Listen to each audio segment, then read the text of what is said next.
দেশি বিদেশি বাঙালি অবাঙালি বিভিন্ন রকমের রান্না খুব সহজে বাড়িতে তৈরি করার জন্য সাবস্ক্রাইব করে নিন শম্পাস কিচেন। আর আমার সমস্ত রান্নার আপডেট সবার আগে পাওয়ার জন্য বেল নোটিফিকেশনটা ক্লিক করতে ভুলবেন না। নমস্কার, welcome to Shampa's kitchen. Shampa রান্নাঘরে আপনাদের সকলকে স্বাগত জানাই। আজকে আমি ডিম দিয়ে দারুণ একটা স্ন্যাক্স তৈরি করে দেখাচ্ছি। আপনারা দেখুন আমার রেসিপিটা।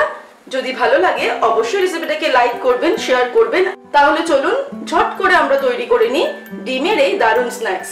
ডিমের এই দারুণ টেস্টি স্ন্যাক্সটা তৈরি করার জন্য আমাদের যে উপকরণগুলি লাগবে সেগুলি হলো, অবশ্যই লাগবে ডিম। আমি 4টে ডিম নিয়েছি। গাজর গ্রেট করে নিয়েছি 2 টেবিল স্পুন। ক্যাপসিকাম কুচিয়ে নিয়েছি 2 টেবিল স্পুন। একটা ছোট সাইজের পেঁয়াজ কুচিয়ে নিয়েছি। 2-3টে কাঁচা লঙ্কা কুচিয়ে নিয়েছি। ধনেপাতা কুচানো 1 টেবিল স্পুন। গোলমরিচের গুঁড়ো 1/2 টিস্পুন। আর এর সঙ্গে লাগবে স্বাদ অনুসারে নুন আর সাদা তেল। সবার প্রথমে আমি কড়াই গরম করে তার মধ্যে 1 টেবিল স্পুন সাদা তেল দিয়েছি। তেলটা গরম হলে এর মধ্যে আমি দিয়ে দেব পেঁয়াজ কুচানো, ক্যাপসিকাম কুচানো, গ্রেট করে রাখা গাজর, কাঁচা লঙ্কা কুচি। এটাকে আমি ফ্রাই করে নেব জাস্ট 2 মিনিট, ফ্লেমটাকে মাঝারি রেখে। এর মধ্যে নুন অ্যাড করছি।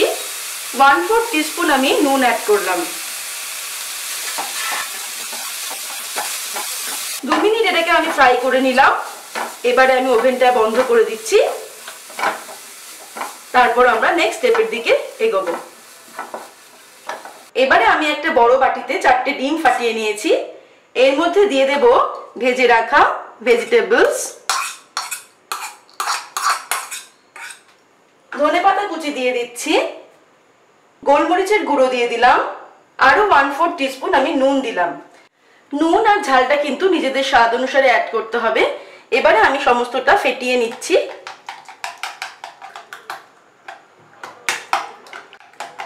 একটু সময় নিয়ে ভালো করে কিন্তু ডিমটাকে ফেটিয়ে নেব। ডিমটা ফেটানো হয়ে গেছে। এবারে আমরা ফাইনাল স্টেপের দিকে এগোবো। এবারে আমি একটা সাজ নিয়ে নিয়েছি, যেটাতে আমরা পিঠে তৈরি করি। সেরকম একটা সাজ নিয়ে ওটাকে গরম করে এর মধ্যে অল্প অল্প করে আমি তেল দিয়ে দিচ্ছি।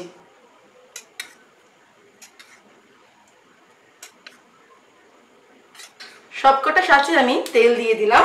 তেলটা গরম হয়ে গেলে এর মধ্যে ডিমের ব্যাটারটা আমরা দিয়ে দেব। আঁচটাকে কিন্তু মাঝারি আঁচে রাখতে হবে।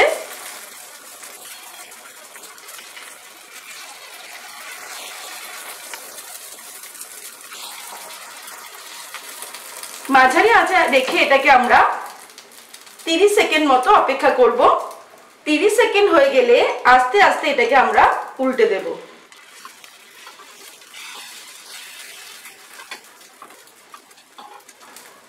খুব সাবধানে উল্টে দিতে হবে।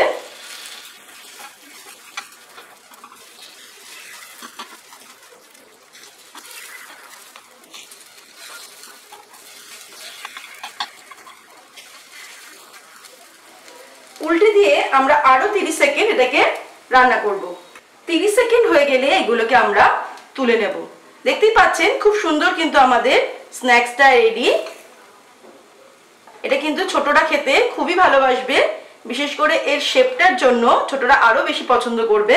তৈরি হয়ে গেছে আমাদের আজকের রেসিপি ডিম দিয়ে দারুণ একটা স্ন্যাক্স। আপনারা দেখলেন আমি কি করে তৈরি করলাম। আমার রেসিপিটা ভালো লাগলে অবশ্যই রেসিপিটাকে লাইক করুন, শেয়ার করুন। আর নিত্য নতুন রেসিপির আপডেট পাওয়ার জন্য এক্ষুনি আমার চ্যানেলকে সাবস্ক্রাইব করে নিন। ভালো থাকবেন, সুস্থ থাকবেন। আমি আবার হাজির হব নতুন নতুন রেসিপির সঙ্গে। নমস্কার।